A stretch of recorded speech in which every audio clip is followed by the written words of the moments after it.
उंदलस यानी स्पेन एक ऐसा मुआशरा था जहाँ इल्म, फ़न, अदब और बर्दाश्त का राज हुआ करता था, लेकिन जैसे ही फतवों, इखलाकी पुलिस और जहनी तंगी ने जगह ली, फ़लसफ़ा, मौसीकी, मुकालमा सब कुफर करार पाए और फिर तारीख ने उंदलस को सफ़ाए हस्ती से मिटा दिया।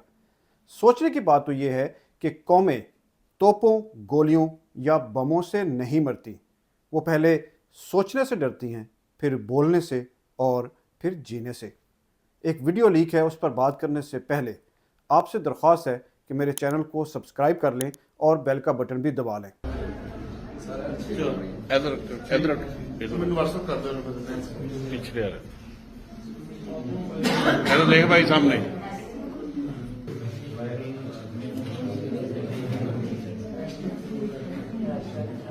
क्या बने देखते हो इधर देखो बाहर जो मुल्क वाले ने देखनी की कहने सानू कसूर वीडियो उसका जो मामला है वो एक छापे की कहानी नहीं, बल्कि पूरे माशरे, निज़ाम और तारीख के ज़वाल की एक बेहतरीन मिसाल है। कसूर का ये जो वाक़या है, ये सिर्फ अखलाकी पुलिसिंग नहीं कह सकते, बल्कि ये ज़हनी दहशतगर्दी है, क्योंकि पंजाब पुलिस का ये जो छापे का अंदाज़ है, ये नया नहीं बल्कि बहुत जाना पहचाना लगता है। वो इसलिए कि पंजाब पुलिस ने दुनिया के कुछ ख़तरनाक तरीन दहशतगर्द तंजीमों की तर्ज का काम किया है। वो कैसे? इस तरह कि अफ़गानिस्तान में तालिबान को औरतों के मेकअप, उनके हंसने यानी ज़िंदा होने के सबूत देने पर भी, और सबसे बढ़कर उनकी तालीम पर जो मरोड़ उठा करते थे और अब भी उठते हैं, उस पर अमल बिलमारूफ के नाम पर खौफ फैलाया जाता है। दाइश, आप नाम जानते हैं, उसके अल हस्बा के नाम से अखलाकी पुलिस थी जो सड़कों पर दाढ़ी नापती थी। मौसीकी की आवाज़ उनके कानों में गर्म शीशे की तरह महसूस होती थी और औरतों के लिए उन्होंने ज़िंदगी जीना हराम कर रखी थी। कसूर में निजी डांस पार्टी पर पुलिस का छापा और फिर वीडियोस बनाना, फिर उन्हें वायरल करना और अहलकारों को सिर्फ क्या किया, मुअत्तल कर देना। ये सब कुछ हमारे निज़ाम की मुनाफ़कत, कमज़ोरी और अखलाकी ज़वाल का एक ज़िंदा सबूत है। पंजाब पुलिस और उन दहशतगर्दों की अखलाकी पुलिस में आखिर फ़र्क क्या रह गया है?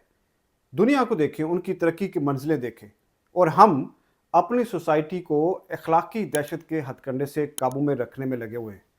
पाकिस्तान जैसे मुआशरे में अगर किसी घर में निजी डांस पार्टी हो तो पुलिस को क्या है, पुलिस को दरवाजे तोड़ने की ज़रूरत क्यों महसूस होती है? क्यों मोबाइल निकलते हैं, वीडियोस बनती हैं, फिर वही वीडियोस लीक कर दी जाती हैं और कौमें बाछें खोले देखती है, हंसती है, शेयर करती है, जैसे कोई टिकटॉक पर बहुत ही मज़ेदार शो चल रहा हो। आज सवाल ये नहीं कि पुलिस ने छापा आखिर मारा ही क्यों है, सवाल ये है कि क्या हम रियासत पाकिस्तान में रह रहे हैं या रियासत फतवा में। आईन पाकिस्तान का आर्टिकल 14 हर शख्स की प्राइवेसी और हुर्मत मकान का एहतराम लाजम करार देता है। क्रिमिनल प्रोसीजर कोड को देखें तो उसकी दफ़ा 47 के मुताबिक घर में दाखिले के लिए अदालत का वारंट बहुत ज़रूरी है, बल्कि ज़रूरी है, सिवाय चंद मखसूस और वाज़ेह हालात के। जबकि पीका एक्ट का सेक्शन 21 और 20 के मुताबिक बगैर इजाज़त किसी की भी, यानी किसी की भी वीडियो बनाना फिर वायरल करना, ये एक जुर्म है और उसकी सज़ा 3 साल कैद और जुर्माना अलग है। फिर ये जो पुलिस ने किया, ये वीडियोस क्यों बनाई गई, क्यों वायरल हुई और क्यों मुजरिम सिर्फ मुअत्तल हुए? उन पुलिस वालों पर दफ़ा 166 के तहत इख्तियारात का गलत इस्तेमाल और दफ़ा 441 के तहत घर के अंदर बिना इजाज़त वीडियो बनाने पर मुकदमा दर्ज क्यों नहीं किया गया? अगर किसी घर के अंदर डांस पार्टी हो रही है और वो प्राइवेट है, निजी है, जैसे कोई जुर्म वाज़ेह तौर पर ना हो रहा हो और पड़ोसियों को शिकायत है, सिर्फ शोर या नाच गाने तक है, तो ऐसी सूरत में पुलिस को वारंट के बगैर अंदर घुसने का इख्तियार बिल्कुल भी नहीं है। और अगर पुलिस को इतला हो कि घर में फहाशी फैलाई जा रही है या अवामी अखलाकियात के ख़िलाफ़ सरगर्मियाँ हो रही है, तो वो मजिस्ट्रेट की इजाज़त के बगैर एक्शन ले सकती है। लेकिन कसूर का जो वाक़या है, और अगर कसूर की जो निजी पार्टी में ऐसा कुछ हुआ है, तो फिर सवाल यह है कि अदालत ने इतने सीरियस क्राइम पर ज़मानतें कैसे मंजूर कर ली? हकीकत तो ये है कि पाकिस्तान में पुलिस कानूनी पुलिस से ज़्यादा इखलाकी पुलिसिंग का किरदार अदा कर रही होती है। ऐसी सोच और ऐसा तर्ज अमल हूबहू दहशतगर्द या इंतहा पसंद तंजीमों जैसा होता है, जो मज़हब, सकाफ़त या अखलाक के नाम पर अपनी मर्जी का निज़ाम थोपने की कोशिश करती है।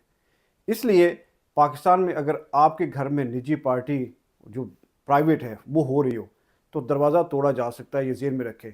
वीडियो भी बनाई जा सकती है और फिर पूरी कौम के लिए आपकी प्राइवेसी को तमाशा बना दिया जाएगा। बदकिस्मती तो ये है कि जब कानून सिर्फ ताकत बन जाए और अखलाकियात तमाशा, तो मुआशरे आहिस्ता आहिस्ता दफन होने लगते हैं। कसूर में एक घर में पुलिस का सिर्फ ये छापा नहीं है, बल्कि पूरे मुआशरे का जनाजा निकाला है। कानून, प्राइवेसी, इंसानी वक़ार, सब का जनाजा। लेकिन ये कोई पहला वाक़या नहीं है, ये आप ज़हन में रखें, और ना ही कोई आखिरी है, क्योंकि पुलिस की हठधर्मी और हुकूमत की बेहिसी जो है वो बहुत वाज़ेह करती है कि यहाँ कानून के रखवाले यानी इखलाक के मुफ्ती हैं। सबसे बढ़कर ये कि इस तरह के वाक़यात में कसूर सिर्फ पुलिस का नहीं है, बल्कि ये कसूर इस गंदे सिस्टम का है जो सिर्फ कमज़ोर पर कानून आज़माता है।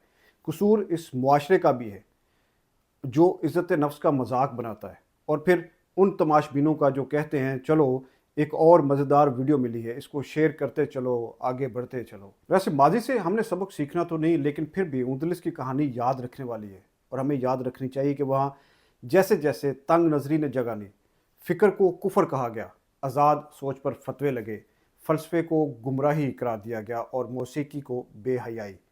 इल्म की जगह फतवे आ गए, मुबाहिसे की जगह मनाजरे आ गए और बर्दाश्त की जगह तकफ़ीर आ गई। तो फिर उनदलिस को बाहर से किसी सलेबी जंग ने फ़तह नहीं किया, वो तो पहले ही अंदर से मर चुका था। इसके ऊपर सोचिएगा ज़रूर, गौर ज़रूर कीजिएगा। बाकी आपकी मर्ज़ी। बहुत शुक्रिया।